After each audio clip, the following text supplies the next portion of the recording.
Okay, we're here. This Tuesday, September 2nd edition of Organic News here on Awake Radio. We're getting started a little bit late. The other show ran over, so we're going to get right to Mr. Carl Dix, who's with us. I just wanted to introduce Carl Dix just for a moment. You have a pretty lengthy history of activism and standing up for people's rights, civil rights. You grew up in the ghettos of Baltimore, spent your life building the revolutionary movement deep within the ghettos and barrios. You know the condition and hopes of the people firsthand. You put forward the interests and aspirations of the world's oppressed and proletarian people. You believe that only all the way a communist revolution can end the oppression suffered by billions of people across this planet. You're the founding member of the Revolutionary Communist Party, USA. You have written widely circulated critique of black capitalism. In 1984 and 88, you campaigned as an anti-candidate during the United States presidential election season, running against the notion that oppressed people could rely on the election arena to accomplish positive change. You also fight for women's liberation. So tell us more. Tell us what else you do, Mr. Carl Dix. Okay, well, first off, Kat, thank you for having me on. And what I fight for is the emancipation of humanity, from all of the chains that this imperialist system puts us under around the world. And that means fighting against the oppression of women. It means fighting against the brutality and degradation that Black people and other oppressed nationalities face here and around the world. It means standing against the wars for empire, the government spying, all of it. I mean, I try to take up all of that. Right now, I am focused around mass incarceration, police terror, and all of the consequences of those. Cornell West and I came together to found the Stop Mass Incarceration Network in 2011, and more recently, we called for a month of resistance to mass incarceration, police terror, and the criminalization of the youth for October of this year, and I'm pretty much throwing my all into that right now. And as part of doing that, I went down to Ferguson a few weeks back. Yeah, tell us Might about be that. something we want to talk about. Yep. How long were you there for? Like, when did you go? And I guess I arrived in Ferguson about 5 days after the police murder of Michael Brown. And I was down there for a week and a half, almost 2 weeks. And what brought me there was not just the fact that the police had murdered Michael Brown, because unfortunately, police murder people on about a daily basis in the United States. They kill people. Most of their victims are unarmed, and most of them were not involved in doing anything wrong when they lost their lives at the hands of those who were sworn to protect and serve. But what made Ferguson stand out was the way in which, especially the young people, poured into the streets and said, not this time. We're not going to suffer this one in silence. We're not going to let you get away with doing it. And in the face of everything that the police and the authorities could throw at them, they came back night after night, in spite of tear gas, rubber bullets, sound cannons, police and armored personnel carriers pointing rifles at people. They kept coming back, and it struck me, this is something different. This is something we haven't seen in quite some time in the United States. And I and others need to go there and stand with and have the backs of these young, defiant people and bring to them a message that would connect their struggle for justice in Ferguson to a struggle that's going on around the country. And that's a struggle against what I can characterize as nothing less than a program with genocidal implications, a program that is based upon the suppression of Black people and increasingly Latino people, especially young people in the United States, who this system really has no future for, and who the authorities fear what they're going to do in the face of that hopelessness for the future. Right. So you've been an activist for quite a while, and you've been arrested many times, and Yes, I have. you resisted the Vietnam War. Did you resisted going to war for Vietnam? Did you not? Yes, I did. Can you talk a little bit about that? Yeah, let's go back to that. That was one of my first arrests because I got drafted into the military back in the 1960s, and they gave me orders first to go to Germany. And I was like, wow, that's good because I didn't want to go to Vietnam because that was war over there. People were being killed and people were being sent to kill people. But then once I got to Germany and got about 6 months of on the job training, I got orders to go from Germany to Vietnam. Oh boy. And I felt like I had to decide whether the Vietnam War was something that I could be a part of. And I talked to a whole lot of GIs, and they confirmed that not only were we fighting a war in Vietnam, but that at any minute, your enemy could be virtually any person, man, woman, even children. And I had to figure out, well, why were all of these people fighting against the US Army? And what I discovered was that the Vietnamese were trying to liberate their country from first French colonial domination, and then following that, US domination that had replaced the French colonialists. And then I looked around the US and I saw that Black people were fighting for rights like the right to vote, the right, for equality in education, the right to even go to a lunch counter and sit down, or to go to a movie and not be shunted off to the balcony if they'd let you in. And it seemed to me that since Black people didn't have any rights here, as a young Black man at the time, I had no business going 10,000 miles across the water and fighting against people who were trying to free their country. So I refused to go to Vietnam and was sentenced to 2 years in Leavenworth Military Penitentiary. Really, 2 years because you didn't want to go kill people in Vietnam. Yes, that's what it came down to, because that was a very bad example to set, because they were sending thousands of young men like me across to Vietnam to fight in that war, to kill people and maybe perhaps be killed themselves. So they had to punish someone who stood up and said, I will not go.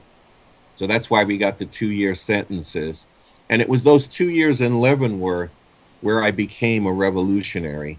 And I came out looking to connect up with revolutionary organization, because I saw that the same system that was responsible for the denial of rights to Black people in this country was also responsible for aggressive wars like Vietnam, and that these would continue to go on.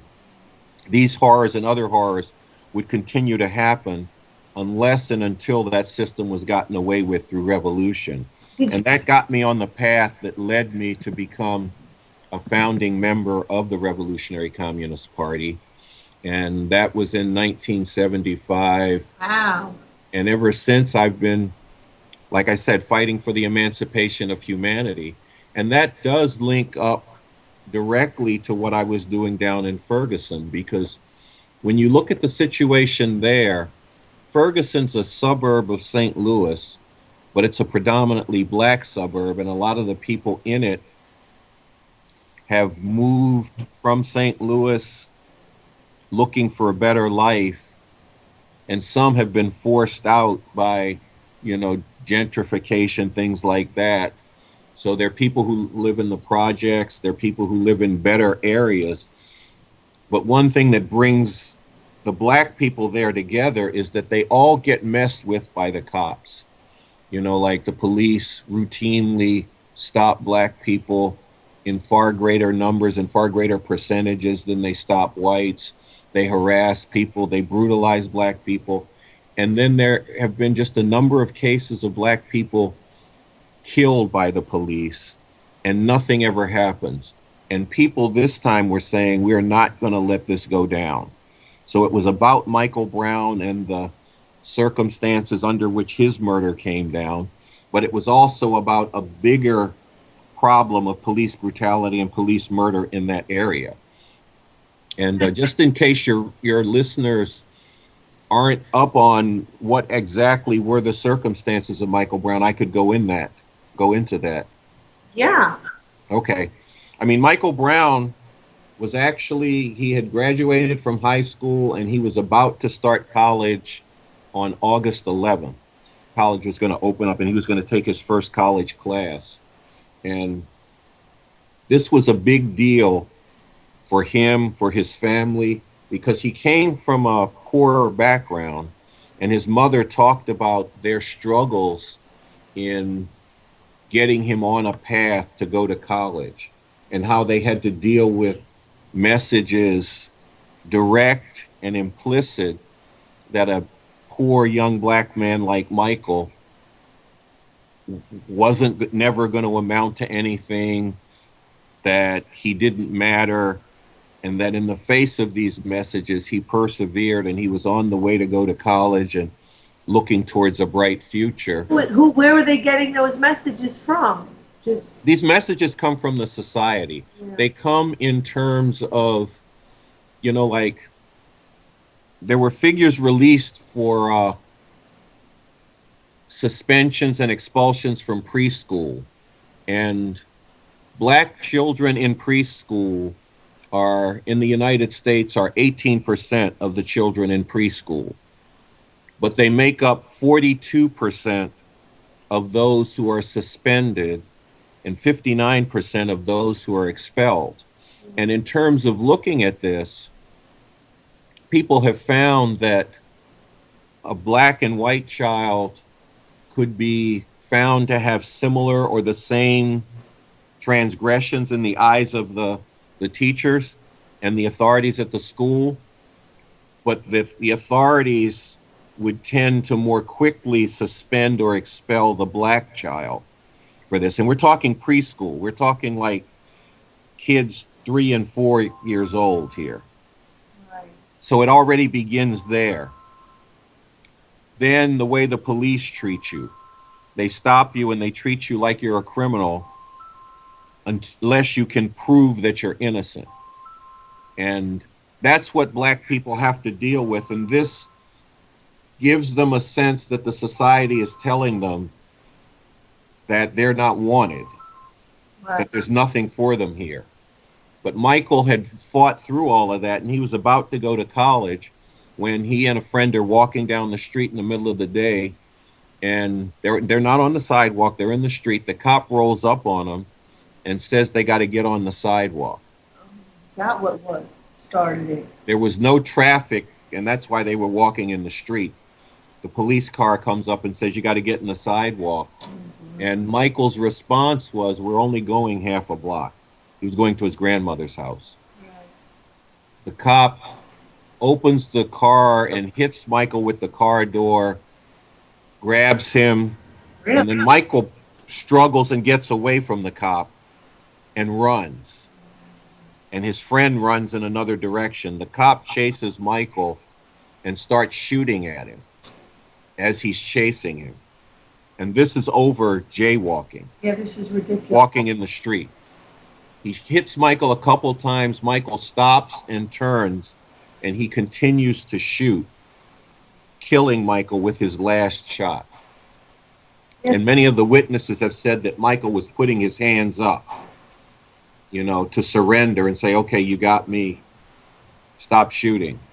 But the cop kills him. And then they left his body laying in the street for 4 hours. Yeah. Yeah, I mean, that really says a lot, to me. I didn't, know the exact story, like why he was even stopped. But I mean, like this is kind of like the extreme of like these cops. I really think that they're, you know, like cowards and just, I mean, picking on, it's like they get off on just picking on like vulnerable people that aren't doing anything wrong. I mean, like it's complete cowardice. I mean, to just be going after these guys and, hitting them with the door and then chasing them and then shooting them because they were walking in the street. Yeah, and see, the thing about it is cops do things like this all the time, and we get told that, well, it was an unfortunate accident, Right, or the person that he did it to was a criminal who deserved this kind of treatment anyway. right. That's the two messages that come, and sometimes you get both of them in the same case, which is already being told in this case, because at first they refused to release the name of the cop who killed him. Right. Then, about a week later, when they felt pressure to release the name of the cop, at the same time they release a video which they say shows that Michael Brown had shoplifted a Right. pack of cigars. Which was not related at all to why he was stopped. Yeah, because the store owner never called in to report the shoplifting. You know, he just viewed it as like, okay, well, that's a problem, but that's part of what happens when you run a store. Sometimes people take small things. The cop who came and stopped him was not aware of any report of the shoplifting, so that had nothing to do with it. But see, even if it did, you shoot somebody over a pack of cigars, somebody who's running away from you, that makes no sense. But cops do it all the time, and then they make the victims out to be the criminals, like they're doing with Michael Brown with this video. And people there told us about all kinds of cases in the Ferguson, St. Louis area where similar things had happened. And that was why they poured into the street, because they were tired of this. They weren't going to take it anymore. And we went there to stand with them, because people should not have to live like that. They should not have to live in situations where police can brutalize and murder them and get away with it all the time. And the thing that really made me mad about listening to this story is the fact that, I mean, the public has a right to be angry. The people have a right to be angry, to be demonstrating in the street. And then, what does the police department turn around and do? They do yet again, like more abusing of the people, like, like imposing curfews, and you can't demonstrate, past this certain time, and, coming out with like, tanks and military, to the people that are demonstrating, which is like just doing like more of the same. Yeah, exactly. And it wasn't until that one officer, what's his name, from the St. Louis Police Department, that they brought down to try to handle things a little bit differently. You mean the black officer? Right. Ron Johnson.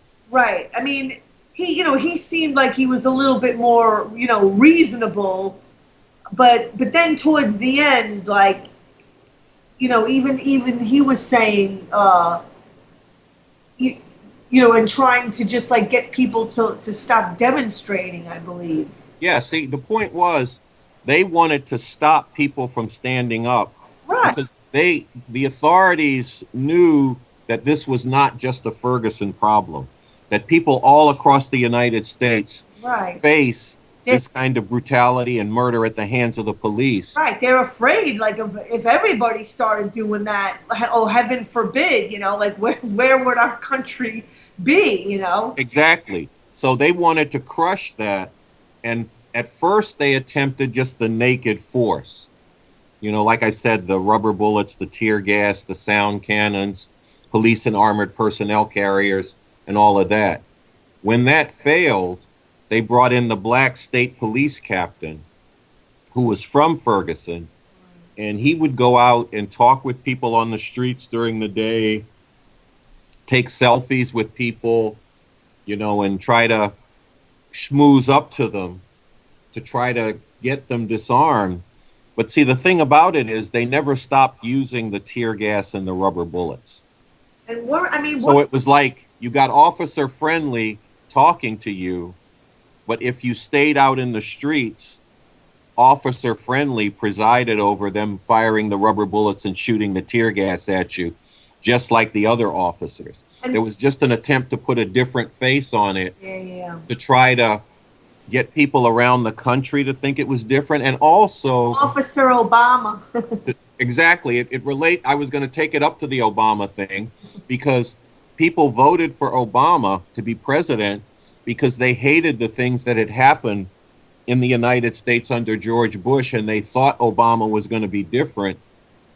But then you get Obama in there, the wars for empire continue, the government spying continues, the drone missile strikes actually got intensified. Black people still get treated with brutality and even murder by the police, but you have a black guy presiding over it. So it's supposed to make you feel different about it. That's just another way to keep the same setup in place. And that was important for people to get. And the young people especially continued to come out, even in the first phase of the curfew, because when they put the curfew out, they had a midnight curfew. And some of the so-called black leaders wanted to work with the police to make the curfew work and to get people off the streets. But then a lot of these young people shifted the time that they came out because about 10:30, it looked like the crowds were thinning out. Then 11 and 11:30, they began to build up some more. And what it pointed to was that some of the young people came out expressly to defy the curfew. Because what they were basically saying to people is, we can brutalize you, we can kill you, Yeah. we can treat you any way we want, and then we can tell you you can't protest against it. Exactly right. Like you, exactly. I mean, it's, you know, so this is what goes to show you that, I mean, they, you know, at they had the rally, We Will Not Go Back, for Eric Gardner on Staten Island last Saturday. Yeah.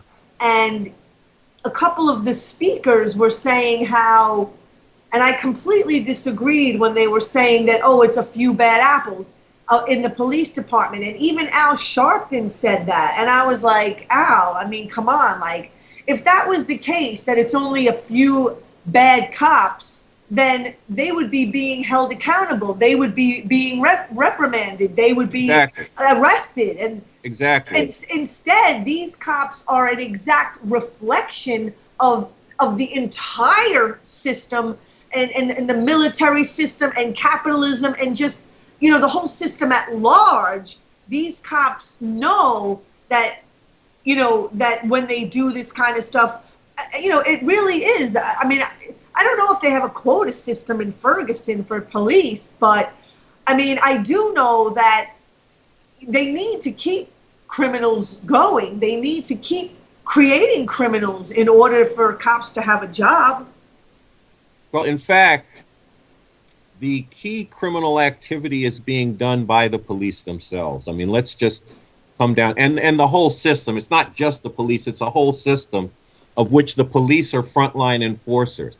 Because if these police were supposed to protect and serve and not brutalize and murder people, when police brutalized and murdered people, some of them at least would be punished. But what happens is exactly the opposite. Right. Police brutalize and murder people, and the whole system goes to work to cover it up for them. And to convince you that the person that got killed or brutalized was a criminal who deserved it. When they can't convince you of that, they tell you it was an unfortunate accident. So you see the police shooting Amadou Diallo on the steps of his apartment building 40 some times, an unarmed black man. You hear about the police shooting a black woman in Chicago, undercover cops who stopped the car, and the woman took out her cell phone to call the police because she thought they were being carjacked, and the police shot her to death. Oh boy. They got off with that. Sean Bell, the undercover cops surround his car and shoot into it 50 some times, murdering him. They got off. See, so you have this thing of cops committing atrocious crimes, brutality, murder, all of this. Then you see them all getting off, because I've been working at this for a couple decades now. And I can tell you there have been, in my memory, only 3 cases of cops who brutalized or murdered anyone actually being convicted. None of them were at the local level. There were only 3 of them who got convicted at the federal level. And this is out of more than 5,000 cases of loss of life at the hands of the police. The majority of them being cases where people who were not armed, did not have any weapons at all, and were not doing anything wrong. And in those cases, about 0.1% of the cops got convicted for what they did. And this 0.1% all happened at the federal level. So we're dealing with a situation where cops enforce inequality and an unequal, illegitimate status quo, are backed up by the whole system, the media, the courts, the whole thing. And then we're told that this is legitimate and we should go along with it. And it was very important when people in Ferguson stood up against it, because it could infect people all across the country and encourage and inspire others to stand up. Right. And we went to Ferguson to stand with them, but also to deliver a message. Like I said, this is part of a bigger program, and that you were right to stand up, and people all across the country should be standing up with you. And we took to them the October month of resistance, because in October, it's going to be a month where tens of thousands of people all across the country engage in mass, determined resistance to mass incarceration, police terror, and the criminalization of the youth. October 22nd is going to be a day of nationally coordinated demonstrations against police brutality. It's the National Day of Protest to Stop Police Brutality. This will be the 19th annual Day of Protest to Stop Police Brutality. Young people are going to be pouring into the streets in New York City. We're going to start the protest at 1 p.m., call for people to walk out of school, not to go to work, and to be in the streets on that day. And which day was that, Carl? October 22nd, Wednesday, October 22nd, which is the National Day of Protest to Stop Police Brutality, Repression, and the Criminalization of a Generation. October is going to begin with sermons in churches, mosques, and synagogues exposing the horrors of mass incarceration and police terror, and encouraging the congregants to join in the activities through the rest of the month. There are going to be programs on college campuses, panels, symposiums, where people with expertise around these questions, as well as people who have directly suffered them, are going to be brought together to speak on this. There are going to be cultural events. People are going to be encouraged to wear orange in solidarity with the month of resistance to mass incarceration. And then the month is going to serve as a springboard to going further and continuing to build resistance to the horrors of mass incarceration and police terror. And anybody who wants to find out more information about the month of resistance or to get involved should go to the website stopmassincarceration.net. That's Stop Mass Incarceration, all one word, no punctuation, .net. I had a couple of questions. So Okay. So what happened when you were in Ferguson? Like, what did you see? Because from what I heard, at this end was that like police were shooting rubber bullets and tear gas even at the media, like Al Jazeera. Yeah, that's exactly right. They were trying to stop people from taking to the streets. They were also trying to suppress coverage of that. And in terms of doing that, they fired tear gas directly at an Al Jazeera television crew. Right, setting up their camera. Yeah, they were setting up their camera to record as the police were going through the streets, shooting tear gas and rubber bullets at people. And then they turned and shot tear gas at the Al Jazeera crew. And why would they? Yeah, so right, because they don't. Then they arrested a couple of media people who were in the McDonald's in the protest area. And they just came in and said, McDonald's is closing. The police closed down McDonald's. Not the McDonald's manager, but the police closed it down. And then they told the media people who were in there, like coordinating their coverage, that they had to leave. And when they didn't leave fast enough, they arrested them. They were doing stuff like that the whole time. They also were very much trying to control the protest. I mean, at different times, they would come to people and say, well, you can't stand in this area anymore. Right. Just through the 3 blocks of the protest area, they said you could only be here if you were walking. So then people who used to stand and rally then had to march to be in the area. But then if they weren't marching fast enough, the police would come to them and threaten them with arrest, and even arrest people for not marching fast enough. See, but this is what I'm saying. It's like they want to arrest people for like any and every like ridiculous, like minor like infraction, and just make up these ridiculous rules. But like they can kill people and not go to jail. I mean, it's like that. It's like so blatantly, like double standard, like in your face, that they can do whatever they want, but you can't do, like, you can't even have your rights. No, exactly. And I mean, I don't know what the heck is like taking more people, so long. I've been asking this for decades. Like, I literally don't know.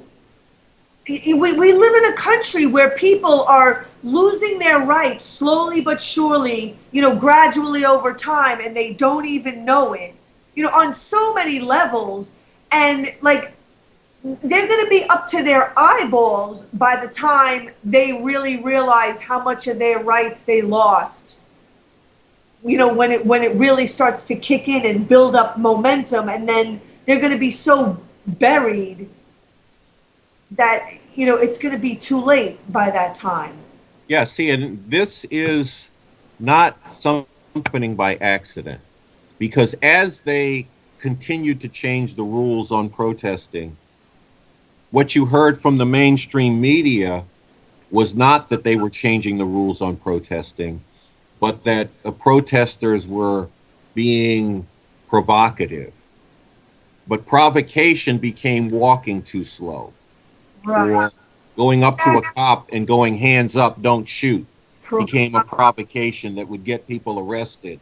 But then if you're if you're watching CNN or something like that, that actually gets treated as legitimate behavior. Well, when actually it is illegitimate police state behavior to say to people, you can't stand still here because we just said you can't stand still. You have to walk. You have to walk faster than that. That's a police state creeping down on you. Because I said so. Yeah, that's a police state coming down on you. And people need to stand up right now and resist it. That's part of the reason that Cornell and I call for the month of resistance to mass incarceration. And it's part of why people need to connect up with it. And it also has very much to do with my arrest down there, because I got arrested about the third or fourth day that I was down there. Yep. Because some of us decided we have to go out and call this out for what it is. Yeah. And say that this curfew, these police shooting tear gas, rubber bullets, the governor mobilizing the National Guard, that all of this is illegitimate, that people were right to stand up and to take to the streets and do so in a mass determined way. Because if they hadn't, no one would have heard about Michael Brown outside of Ferguson. Right. No one would have known how he was murdered. No one would have been talking about that around the country. So the youth were right to stand up, and they needed to keep standing up and not be cowed and go back to normal because all this was coming down. And that's what got us arrested. It also got us vamped on by some of the so-called peacekeepers who were trying to say to the protesters that the protests had to be peaceful, but actually got physical and punched one of my comrades, Joey Johnson, for standing up and saying that, and were trying to physically force us out of the street. And then when we were standing on the side, the cops came in and grabbed us and arrested us. But then they also grabbed 70 some other people that night in an attempt to try to finally crush the protest, which didn't work because the protests continued. So, I mean, I don't, like, you know, why can't they just let people protest? Like, what's the big deal? I mean, it's ridiculous. Well, the big deal is, if you are treating people the way you've been treating the people in Ferguson, you've been treating people like that all across the country, you don't want an example of people standing up against it because it could spread. And then they wanted to stop us from connecting with those people because they don't want people who are tired of taking all this hell that the system brings down to connect up with a group that represents not only resisting all of these injustices, but has a strategy and an approach and leadership to get rid of them once and for all through revolution. They don't want these people in Ferguson to be hearing about Bob Avakian and the new approach to revolution and communism that he's developed. They don't want them hearing that this party has a strategic approach of fighting the power and transforming the people for revolution, because that would make it even more difficult for them to keep this set up in effect, to keep mistreating people the way that they are. And it could lead to a situation where, as they're trying to deal with all these problems around the world, a movement for revolution grows and strengthens right here in what we used to call the belly of the beast, right here in the United States. And it also was a big problem for them that here were people protesting the police murdering them in the United States, while the United States is going around the world telling people, we're the homeland of freedom and democracy, and you all are violating people's human rights. Yeah.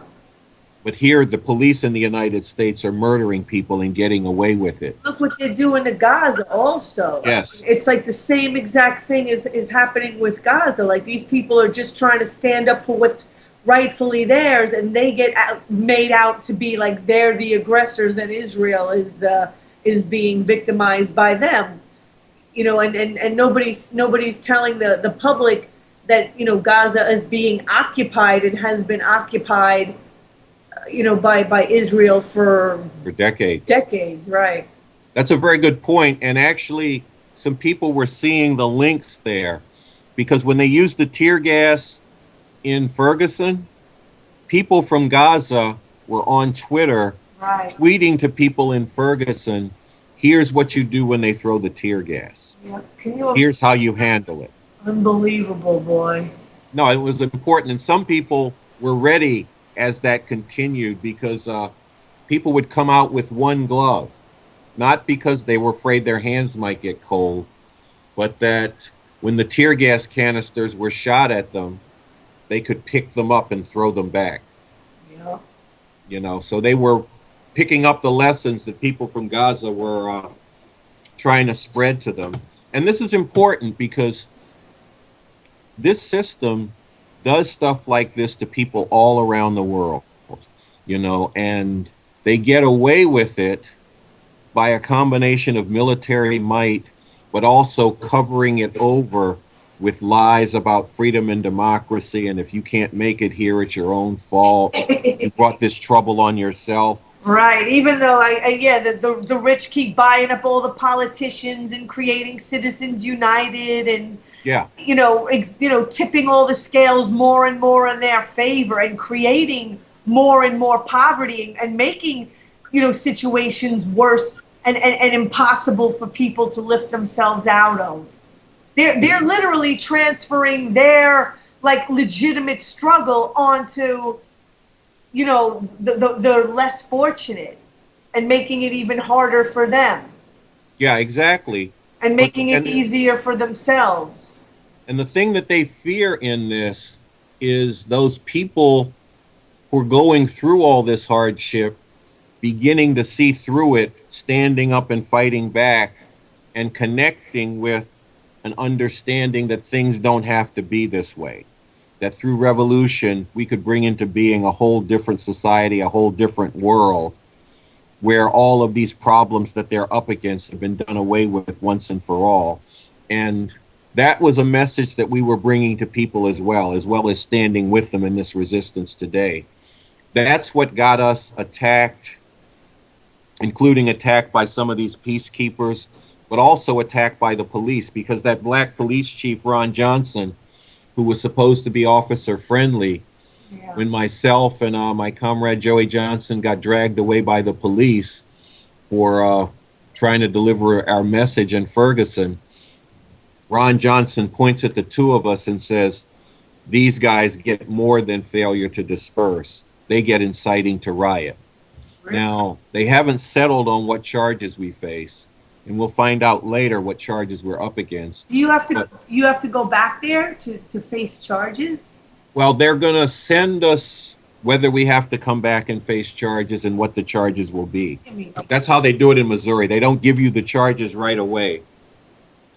They let us out, but then they can send us notification that we have to come back for trial, or they can drop the case. And we'll see how that goes. But the thing is, we are not going to back down or apologize for standing with people.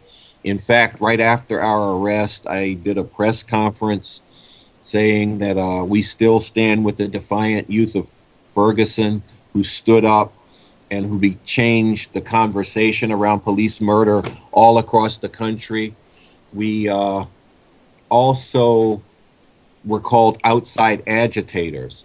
And I pointed out in the press conference that the outside agitator talk is not new in the United States. It goes back to the 1960s when the Southern segregationists like Bull Connor, the sheriff of Alabama, who became infamous for sicking dogs on black children who were marching for equal rights.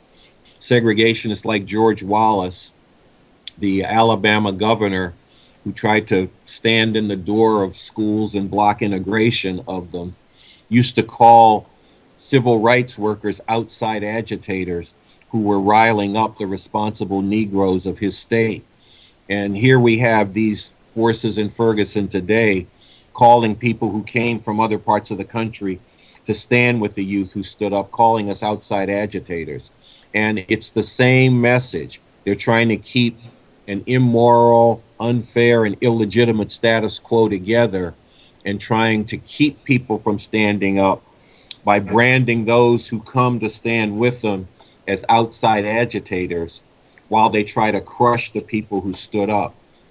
We have a lot of coverage of what we did in Ferguson on the website revcom.us. That's REVCOM.us. You can see my information about my press conference. You can see a Reporter's Journal of interviews with young people. And I really encourage people to go there and to read that coverage, and also to go to the Stop Mass Incarceration website, stopmassincarceration.net, to find information about the month of resistance to mass incarceration in October, and also to get involved. And I want to, because I feel like it's really important to keep talking about the fact that a lot of prisons are for profit, and that they have, what's called the Correction Corporation of America, a stock that people can actually invest in.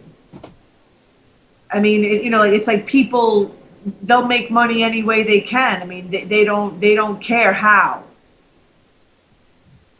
Yeah, and see, incarceration is mainly a question of control and suppression to keep the whole system going.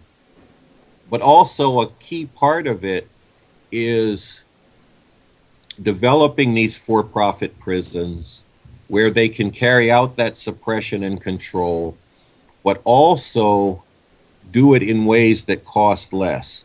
And that makes these for-profit prisons even worse than the public prisons. And they're pretty bad. I mean, there was a study of Rikers Island, which is a publicly run, a state-run prison, and the brutality that they directed against people, including against juveniles in prison, as well as people who are, mentally disabled, were subjected to just vicious brutality. And none of the guards who dealt that brutality were being punished. In fact, there was one case where they shackled two young men to a gurney, wheeled them into a room, and beat them until their blood splattered all over the walls. The video camera in that room was working and videoed them beating these shackled prisoners. But then when the prisoners attempted to get this taken to court with that video, the Bronx district attorney, who is responsible for Rikers Island, refused to do anything to the guards who did this, even though the prisoners they were beating were shackled before they beat them. So it was obviously that they weren't trying to do any legitimate prison function to control the prisoners. They were just beating them because they wanted to beat them. Right. So Carl, we're pretty much out of time. So again, just say what your website is and where people can get involved. Okay, two websites. StopMassIncarceration.net. That's StopMassIncarceration, all one word, .net, for information and to get involved. And also the website revcom.us. That's REVCOM.us. Get in touch, get information, but most of all, get involved. Because anybody with an ounce of justice in their hearts needs to be a part of standing up and saying that this brutality, this murder, this mass incarceration, all of it must stop. Thank you. We need to be a part of stopping it. Thank you very much. Carl DIX, Stop Mass Incarceration. Look it up, and please don't go away. We're going to take a break and be back with Gary Sanders. We're going to be talking about meditation, which many people, especially those that... Okay, we are back. The second hour of Organic News here on Awake Radio. We do have a little bit of a mix-up, unfortunately, with the second guest who was planning to be on next Tuesday. So we got the Tuesdays mixed up, but no fear. I always have a plan B when things like this happen, because it does happen. I'm going to play a talk by Sergeant Major Page to St. Louis for the Oath Keepers. He spoke for the Oath Keepers, but he's not part of the Oath Keepers. Daniel Page is not a member of the Oath Keepers. He was just a guest speaker, and he was actually fired because of this talk that he gave about following the Constitution. And here is his talk, Sergeant Major Page to the St. Louis Oath Keepers. There's a set of morals in here that we no longer abide by. So I'm going to read something to you, because I don't know who here has heard this. And I'm going to go through this very briefly, and then I'm going to jump right in the middle of this here, and I'm going to tell you where the danger is coming from. So if you can bear with me when I get my 20-year-old eyes working here, it'd be good. Okay? I'm going to read the Declaration of Independence. Has anybody ever heard that?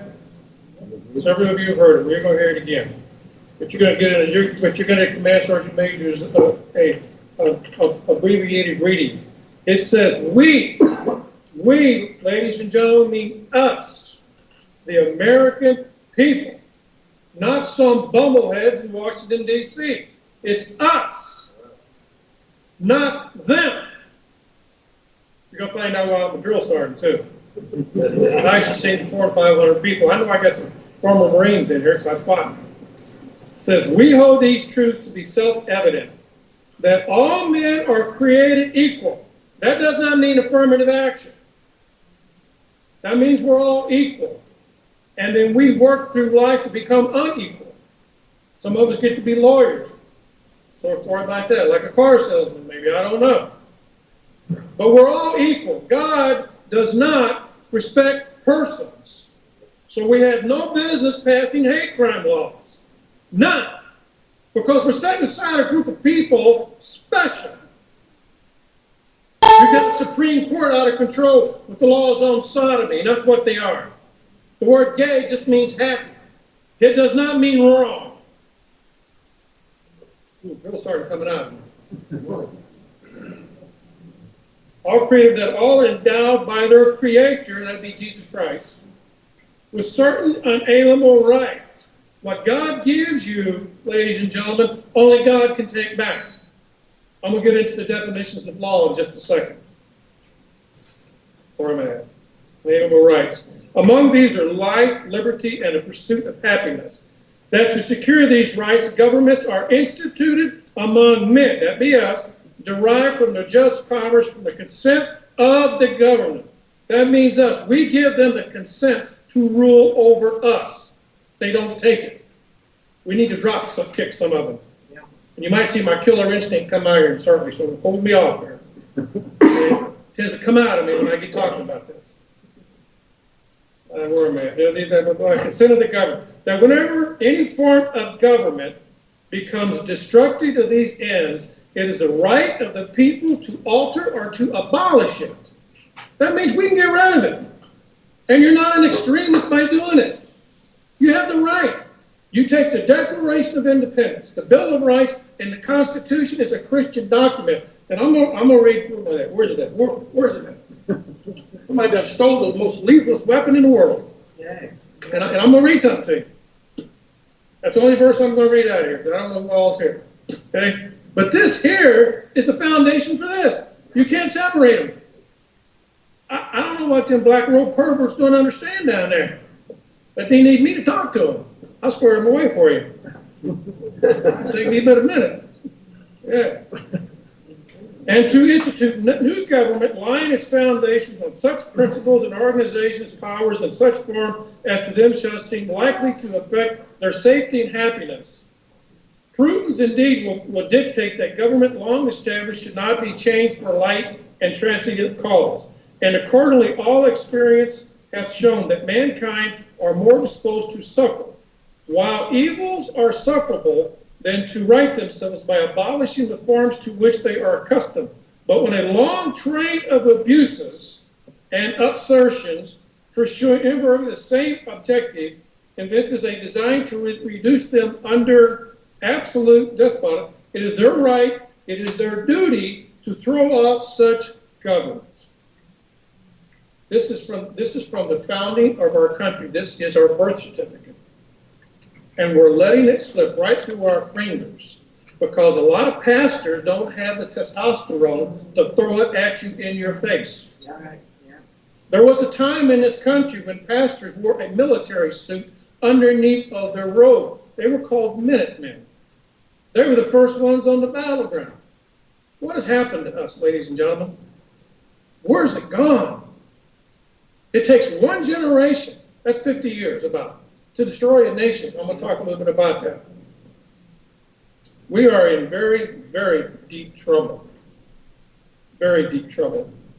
I don't talk about who's the commander-in-chief of the military. It's not the President of the United States. He is not the commander-in-chief until war has been declared. War has never been declared since World War II. And I have had 9 combat tours. And each one of them has cost me 18 months of my life. I've done my fair share of killing. I'm tired of it. And you're either going to go to the ballot box or you're going to go to the bullet box in the next 18 months. If you got that time. I'm dead serious. I'm a former Green Beret. I know exactly what I'm talking about. This ain't no game, folks, and I'm going to read to you in just a second. The president shall be commander-in-chief of the Army and Navy. Notice it doesn't talk about the Marines and the Air Force. There's a reason for that. For the United States and the militia of the several states, when called into actual service. So if they're not in service, who's he commanding? If they're not in war, who's he commanding? I'm going to tell you. Glad you asked that question. Okay? Where am I at here? I'm going to skip that one. I don't want to hear that anymore. Let's see. Section 4. The United States shall guarantee to every state in the Union a Republican form of government. Do you know what the definition of a nation is under international law? Anybody have any idea what that is? I'm glad you told me, because I'm going to tell you. Number one is they have a sovereign flag. Does Missouri not have a flag? Yes. Okay? You have the second thing. A sovereign nation must be able to prosecute a country for treason. I know some of you know what this is, but I see you in here. I know who you are. Okay?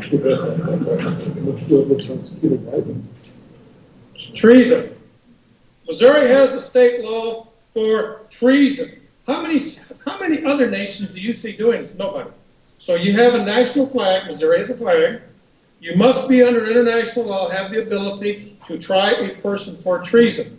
If you go to Russia, only Russia can try you for treason. You go to China, only China can try you for treason. So why can't all 50 states try you for treason if they're not considered sovereign? That makes sense? That's right. So we have that. The second thing you have is you have to have a commonly dressed military with a bona fide uniform. You can't have a bunch of ragtags walking around with a bunch of different uniforms on. If y'all going down that road, you're going down the wrong way. You need a common uniform. Missouri has that. It's not the National Guard, by the way. They lost that in 1940 when they accepted federal funds. There's two kinds of militias, the called out and the non-called out. And two people can call the militia out, if I understand it right, the governor or the sheriff of the county. Two most powerful positions there is. But the National Guard does wear the big bear. So that is their uniform. So they claim they are the militia. No, they are not. They haven't been the militia. That's why it's called national. The militia is made up of every body man, 18 to 65, in a county. It ain't them people over in Washington, D.C. It's here. Now, I can never be part of it because I'm a federal trooper. I'm retired federal servant. I cannot join a militia unit, but I can advise. I can do that. Okay? So those are the things that make up a nation. So Missouri has its own flag. It can try you for treason. It has a common military, and they can try you in a uniform code of military justice within the militia. So it's very valid. So we are a sovereign nation according to our founding fathers. And under the 9th and 10th Amendment, the 9th Amendment, you have sovereign rights from the state as an individual. You have a right to marry who you want. You have a right to live where you want. You have a right to train for what you want. You have a right to do those things. The 10th Amendment means the states are sovereign from the federal government. The federal government has no business coming in there telling us what to do, unless it specifically is given to them by this. Just read it to you. If it's not in here, they can't do it. They have no right sending our young sons all over the world because he's not the commander-in-chief. Congress commands the military. Congress does it. Not the president, because there's no declared war. Because I have fought everything from Vietnam till now. I've been through all of them. Every single one of them. And there's not one of them a declared war. Why are you not upset about that? Why is people not jumping up and down about that? Blaine Lukenmeyer out there where I live is an absolute idiot. Roy Blunt and Claire McCaskill won't even talk to me. They say, you're an extremist. I say, amen. Okay? And I'm real good with a rifle. My best shot at 1,875 meters. I got me a gold star on that one. That's a fact. You run from me, you will die tired. I'm dead serious, folks.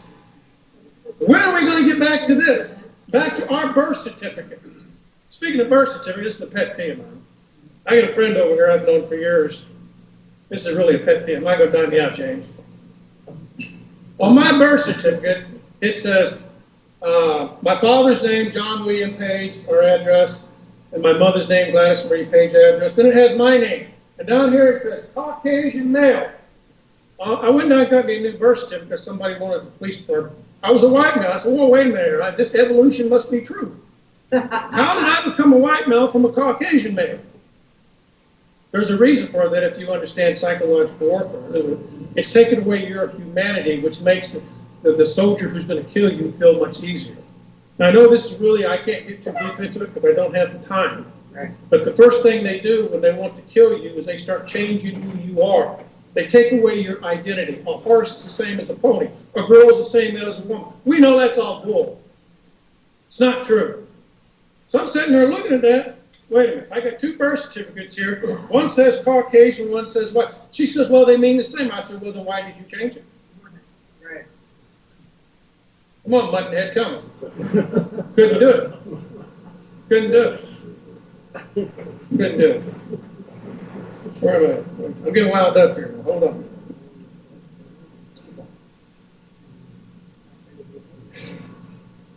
I've done talking about the 9th and 10th Amendment, so I'm not going to dwell on that. But I do want to read some scripture to you where we get Madison, who was the principal architect of the Constitution. In Isaiah chapter, I believe, let me get to it here, 33, verse 22. If you have a Bible, Isaiah 33, 22. Don't worry, I'm not going to preach to you. I'm not a preacher. Isaiah 33, 22, I believe. I carry this little Bible with me wherever I go. They used to issue these to you, but they no longer do that. Incidentally, when Mr. Reagan became president, he issued these to everybody.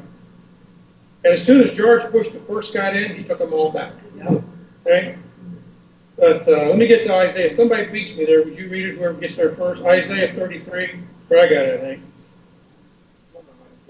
33, 22.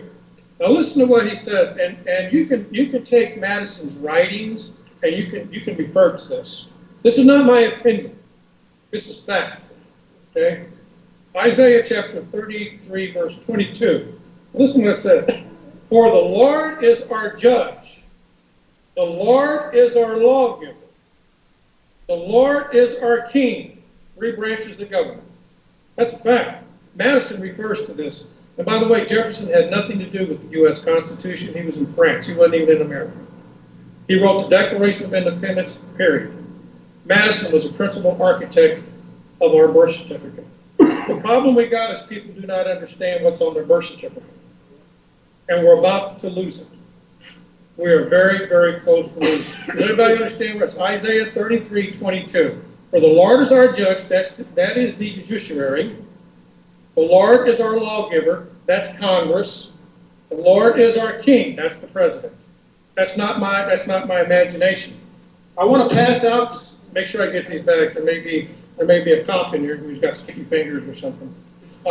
This is the proposed new Constitution that has already been drafted.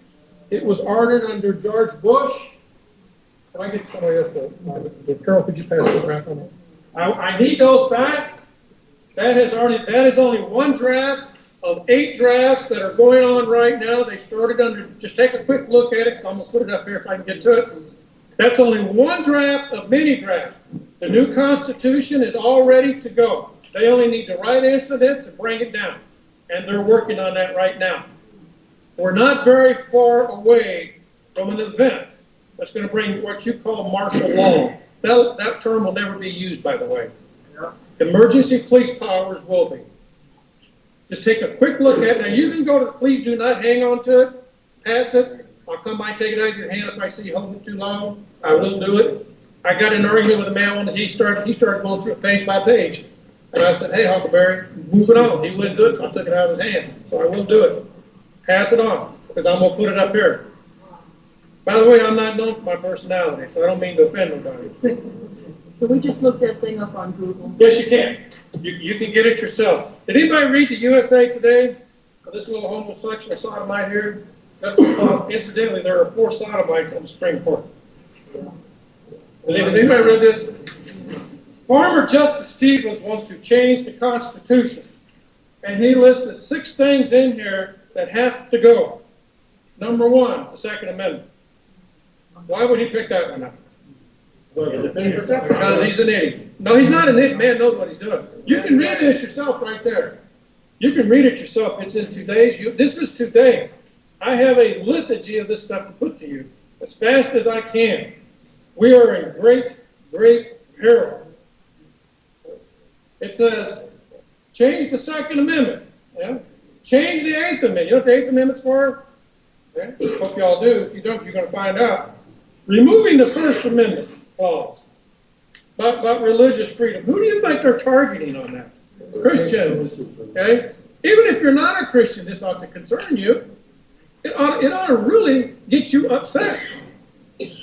The states must become submissive to the federal government in all aspects. Really? By the way that we're being run, I would say that's probably already done. Allow Congress to states to perform federal duties in emergency. In other words, they want to be able to send everybody anywhere they want. Anywhere they want. If you can give me just a moment, I'm going to get into this something else here now because I want to throw some of this up on the board. But in the meantime, I'm going to do this. If you that already going already. Into this, I'm going to show you something here. One man army here.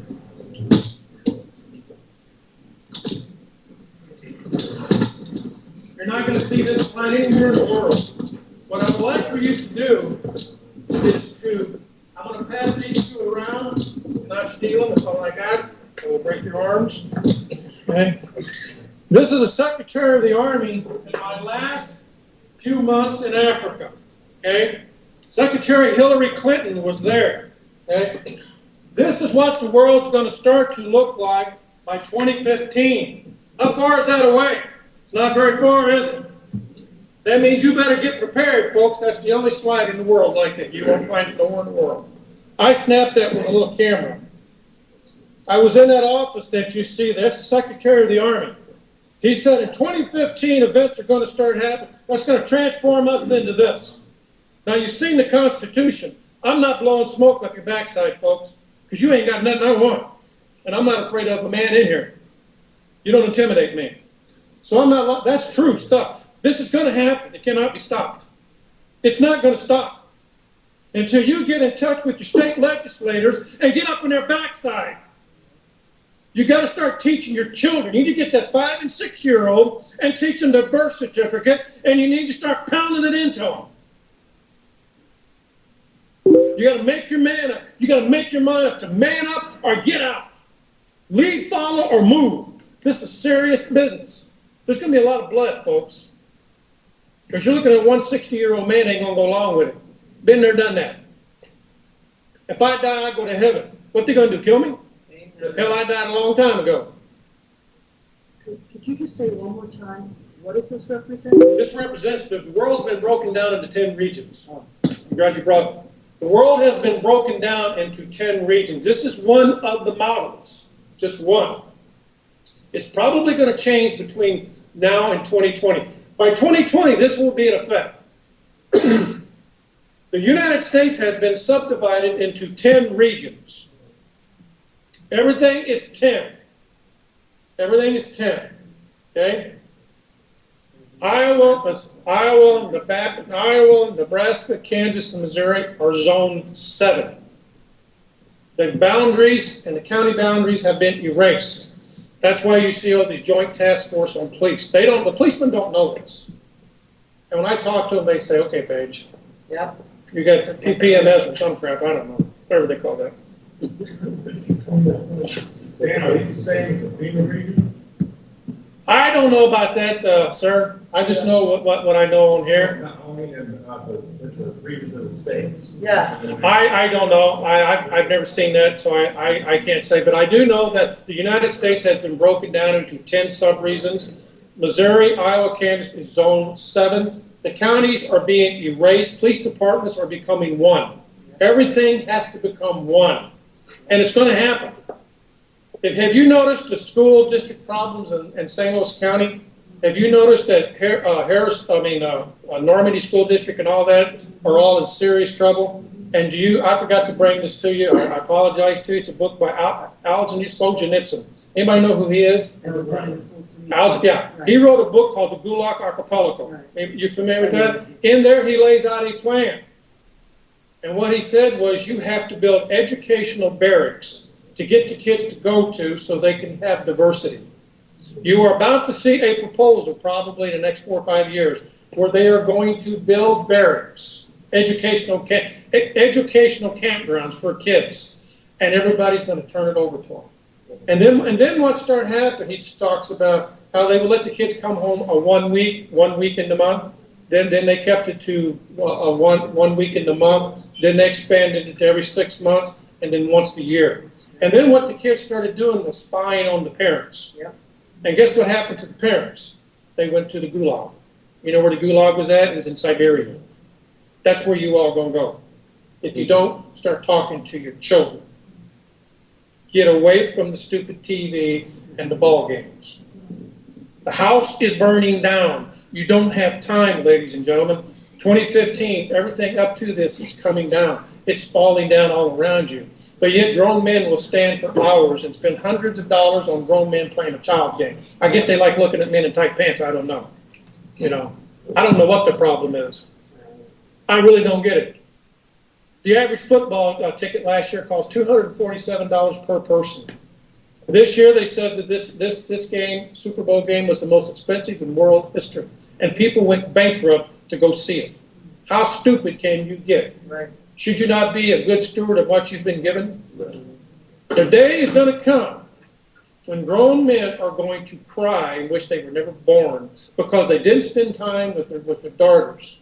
They didn't spend time with their sons, but they stayed some stupid game down in Busch Stadium.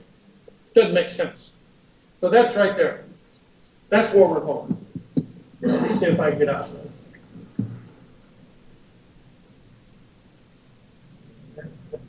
Out of this one here, I'm going to show you another one. The man you're looking here is Rear Admiral Losey. Okay? I'm going to show you some slides in just a second of something that's going to greatly affect you. He is the Chief SEAL of all U.S. SEALs. Okay? He's a very good man, but he's hard as nails. He's smiling there. He never smiled at me. He's always telling me to do something. So I'm going to sit down here just for a second, try to operate this so we can get through this thing real quick. Okay, now I'm going to put it on go. Now this here is Command Master Chief Robert Otis.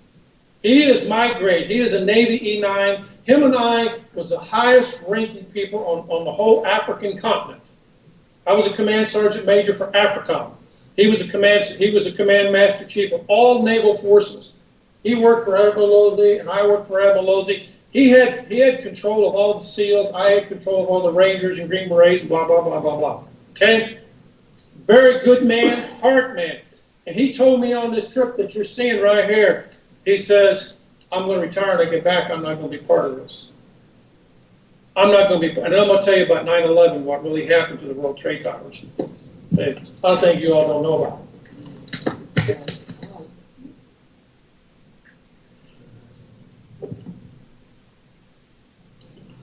This here is a Chinese mobile concrete fracture. We built a road from, if you know eschatology, and I hope that you do.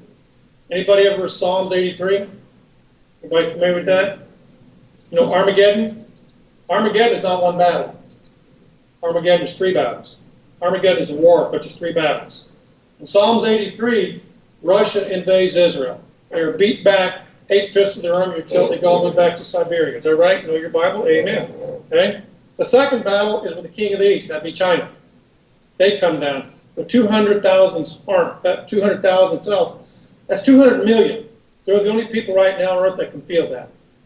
Something you may not know about is all the wild horses in the American West for the past 10 years have been shipped over there. This road that I'm going to show you starts in China and ends at the mouth of the Euphrates River in Iraq. You know what this means? Are you seeing where I'm going with this? MRS. Pardon? MRS supply. Do what? It's an MRS. No, it's not MRS. Do you understand the significance of this?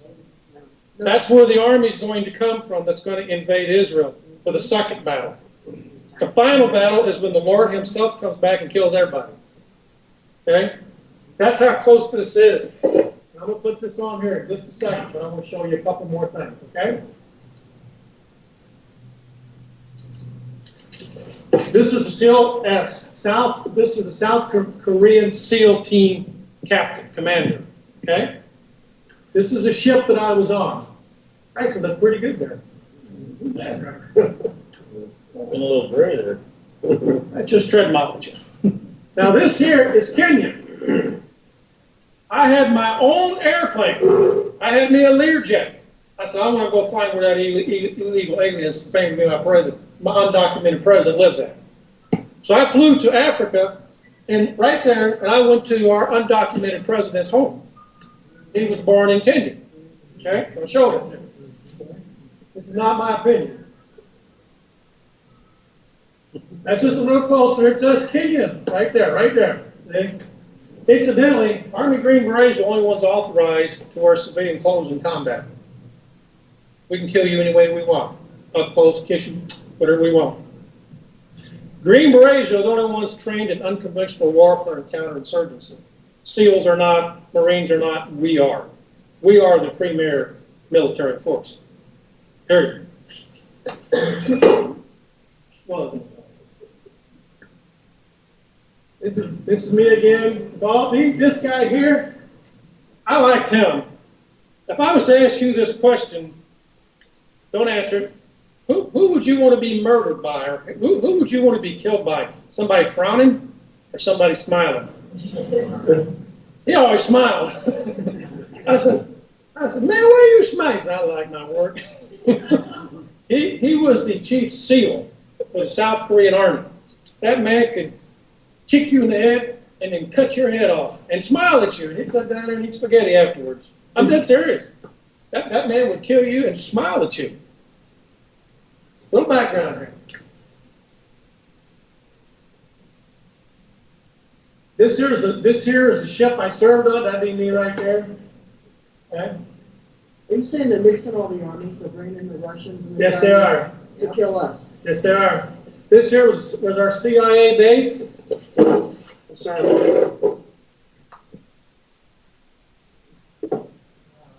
See here. If you notice that name, right here, what's it say? Yeah, well, they forgot to spell the B right. It's Obama. See, Obama went to school here. I'll show you this. This is the school right here. Actually, I'm African. I'm just real well. I've been in a cave for a couple of weeks. I got real like it, but okay.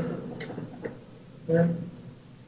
Let me see. I'm gonna put this on slide projection here, and then I'm gonna get into something else. Let you look at that for a few minutes.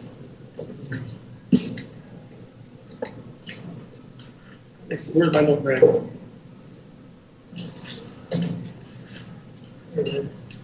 Let's kind of look at that while I'm talking to you about some things. Right now, there are three phases that a society goes through. One is persecution. That means your faith is being challenged. Everybody mocks you. Everybody ridicules you. They stand for nothing. If you take a stand against sodomy, abortion, you are a terrorist, ladies and gentlemen. The next phase is prosecution. There's a couple out there in New Mexico right now that are being prosecuted and put out of business and were arrested because they refused to take pictures of sodomites. What about my freedom of religion from that? In the military right now, you have open sodomy, people holding hands, swapping spit together. Sick.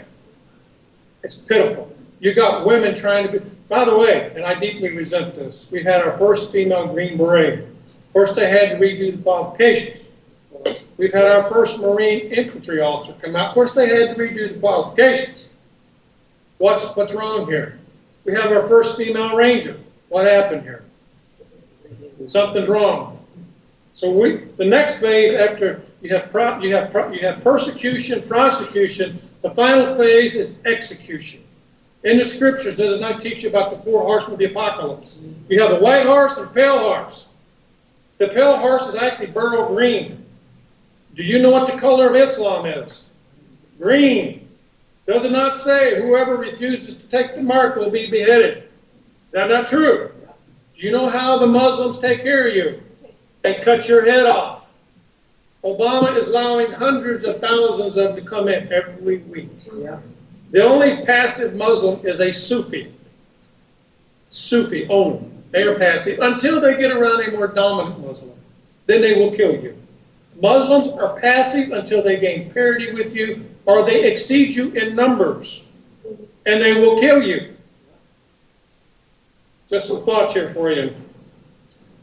With relation to the Constitution, there are 3 views of law. There is the law of nature. 2 men cannot make a baby. It takes a man and a woman, the law of nature. Okay? What goes up must come down. That's nature. Then there is called the natural law. And ladies and gentlemen, if you don't remember anything else tonight, please remember these things. The natural law comes from God. Whatever God gives you, only God can take back. Under God, God's law never changed. His word has never changed. But out of his mercy, he will extend your life or whatever. He just extended your grace to you. But if he decides to slam you down, you're done. Now what you're seeing there is that road being built. You need to study your Bible to see what that means to you. That's because this is close. That thing was completed May the 10th of last year. It's done. It's got 2 foot of asphalt and a foot of concrete underneath of it. Now, why would they need such a heavy road? Heavy equipment. It can only be used for commercial and military use. There's nobody living on that. Nobody. The power lines that you see there don't have no juice in them until the Chinese throw the switch. I want to go back to this. But the law of nature says you are, as God is sovereign, and the world is sovereign, you are a sovereign individual, and out of that comes the republic. The word republic means a body of law. God's attribute is law, because he doesn't change. He's the same yesterday, today, and a million years from now, God ain't going to change. He says that's wrong, it stays wrong. He doesn't change. That's where the law of republic comes from. And under a republican form of government, you have constitutional law. That'd be this. And it cannot be changed unless you go through an amendment process. That's the only way to change it. The amendment process equates to God's mercy. Okay? That's how you do it. Under positivism, which is the third, is a communist doctrine of law. Positivism says the state is the highest form of authority. And whatever the state gives, the state can take away. Okay?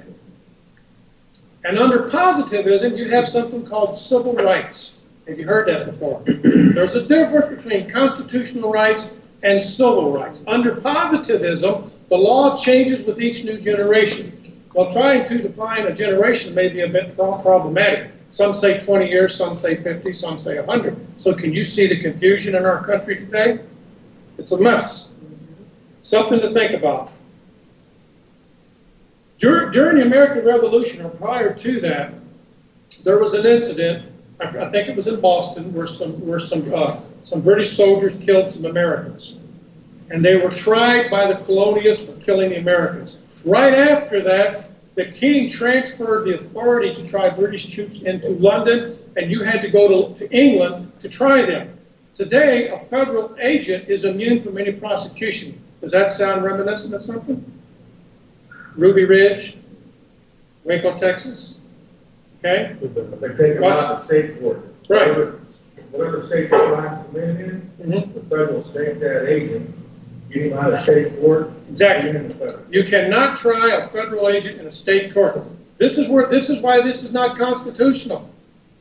The British did the same thing, and our ancestors took up muskets to stop it. What's going on in Nevada right now? I hope you know about what's going on out there. Yeah. And there's more of it getting ready to go in Texas that you haven't heard about yet. But you're getting ready to. They're getting ready to take thousands of acres down there. Getting ready to. In southern Missouri, they got stuff going on down there too. There's no end to what's going to stop this. I'm just about out of time, folks, so I got to hurry here. Obama, he said if he doesn't get what he wants, he says, I have a pen and an executive order. There's not one thing in there, ladies and gentlemen, gives him the authority to do that. That's right. There's no such thing as an executive order. That's right. That's the reason I left the military. I told my commander I'm not going to obey an undocumented president. Right. And I left. I took 2 years early retirement, so I won't do it. This next election, folks, 2014 is not so much important, but the one in 2016, you had better choose right. In my opinion, there won't be one after that because of what I'm telling you right there. It has started. The United States is about to have an economic collapse. And I'll get in there at the end of this if I can, if I have sufficient time.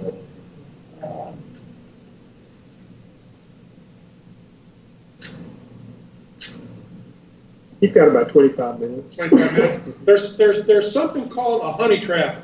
A honey trap is something where you throw the bait out there and it looks so enticing, you take it because you just got to have it, you know, but it will kill you. It's like the praying mantis, the female praying mantis and the mantis, you know, when they get through doing their business, she bites his head off. Don't get no idea, please. Yeah, she picked it. She got it. Don't do that. Right now in the United States, most chiefs of police and sheriffs and lieutenants and above will go to the FBI Academy. When they go to the FBI Academy, they come back brainwashed for some reason. I know the St. Louis County Police has that policy. I do not know about the rest of them, and I know just about every sheriff will go to the FBI Academy. Okay, I don't know that all chiefs go, but I do know they do. A lot of them do go. And there is the beginning of about elected sheriffs? Pardon? Elected sheriffs? Yeah, all of them do. All of them do, just about. I'm not going to have time to go into this, I don't think, no matter what I want to do. So I'm just going to briefly hit this. There's something called, let me get out of this real quick. I do want to show you a meeting between Colonel North and Jack Brooks.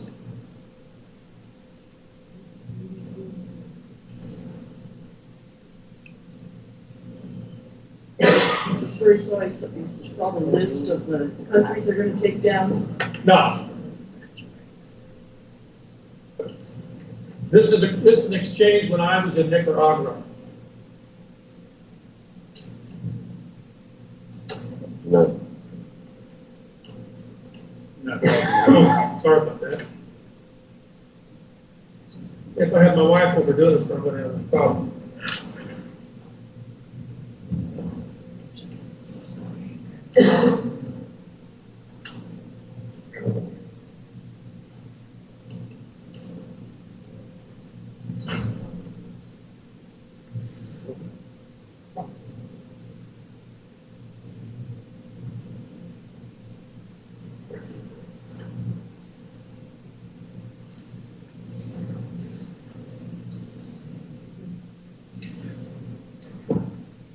Sorry for the down here.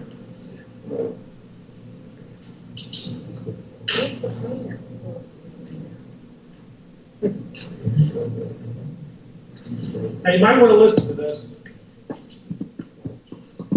Reagan was elected to the presidency, he installed Louis Giuffrida as head of FEMA, the Federal Emergency Management Agency. Giuffrida was an old cold warrior from Reagan, California days, whose specialty was suppression of unrest and dissent. Giuffrida, North, and George Bush began to turn FEMA into an instrument of domestic anti-terrorism. You're dealing with a group of people in the Reagan administration who are quoting political dissent as treason, and who cannot differentiate between emergency procedures, which I think everyone agrees are necessary, and suppressing political dissent. And with North, and Poindexter, and Casey, you have a group of people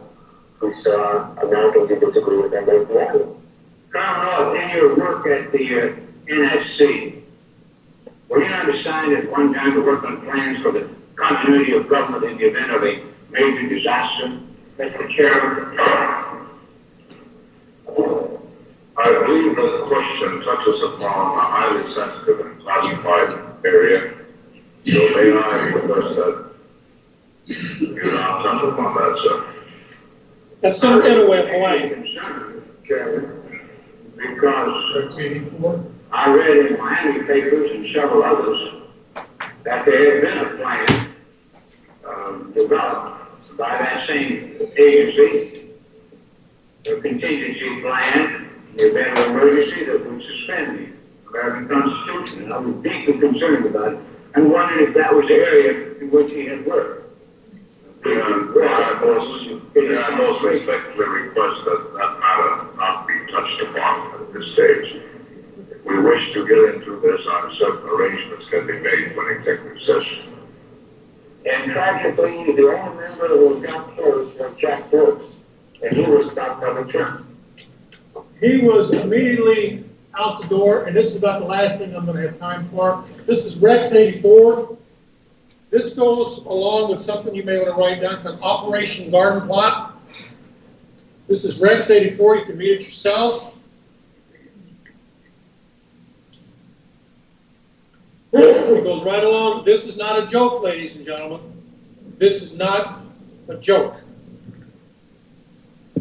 I personally, and many people that I work with, very, very, very close people that I know, expect an imminent collapse of the United States. Imminent. I don't know when it will come, but it's going to come. It will come. It may be one major event. It may be a series of events, but it's going to happen. Every day that you tarry. If you are a Christian, every day that you wake up and you're on the side of your bed, if you're doing like me, you're scratching. Every time a foot hits the ground, all of hell should shake. When that other foot comes down, the world should tremble from a Christian waking up. You need to be out there doing something. And I don't care whether you're a Christian or not. I personally believe in Jesus Christ as my Lord and Savior, but I'm also a killer. I've killed a lot. And if I need to, I'll kill a whole bunch more. If you don't want to get killed, don't show up in front of me. That's simple. I have no problems with it. God did not raise me to be a coward. No questions, not now. There comes a time when you got to man up. They're going to take your kids from you and put them in indoctrination camps. They're going to do it. It's going to happen. And there's nothing you're going to do to stop it because we've waited too long. I see a lot of gray-haired people in here. Ladies and gentlemen, this is going to be a 50-year fight. All of us are not going to survive it. Dan Page won't. So what you do now is for your children. Has nothing to do with you. You got to get the me out of the way. You got to get in the fight to be in the fight. This 2016 election is extremely important. I have not voted for a Republican in 35 years. And I will not do it again. That's just me. I vote for the individual. You've got to get in the fight, ladies and gentlemen, at the state level. You've got to get your head out of the game at the federal level. It's too late. You've got to get in at the state, at the county. You've got to get involved with the school boards. There's something I call justification. You're not justified in divorcing your wife until you've had a heart-to-heart talk with her to see what the issues are. If she's mad about you, something, she's giving you the stuck-up nose, what's wrong? You're not justified in slapping her upside the head or you until you talk it out. Of course, you're never justified in slapping anybody anyway. You're not justified in filing for bankruptcy until you've attempted to pay all your bills off. The reason I'm telling you this, you're not justified going to the bullet box right off the bat. There's a lot of things we can do to stop this. God is all powerful. If you get right with him, he can make things happen for you. If you don't, you will go to the bullet box. And I only know maybe one or two people in here that seen combat. You don't want to see it. You do not want my kind of memories. You don't. I'm just telling you. You don't know what it's like to see a flood of humanity. Floods of it. For those of you who have diabetes, high blood pressure, heart disease, kidney disease, you're dead. Your maximum effective lifespan is 24 hours from the time this thing hits. That's all you got. And this is going to happen. Operation Garden Plot goes and talks a lot about the continuity of government. The continuity of government is a concept where those in power are going to protect themselves against you. And every time you do something they don't like, they become more oppressive. When you find out they become more oppressive, you do something. It keeps ratcheting up. We're all being fuddled. I want to talk to you real quickly about the last 60 hours of the nation, and then I'm done. Okay? And I'm going to do this from memory because I don't have time to go into it. We've all had people that have died, and we've watched them maybe linger with cancer, heart disease, or something. And we say to ourselves, they're getting close. That's pretty right? Yeah. The last 60 hours of the nation has the same thing. I was the very first soldier. You can look at that. I was the very first ones into Afghanistan when the war started. I was already there. And I will tell you about what I know about 9/11. I told you I would.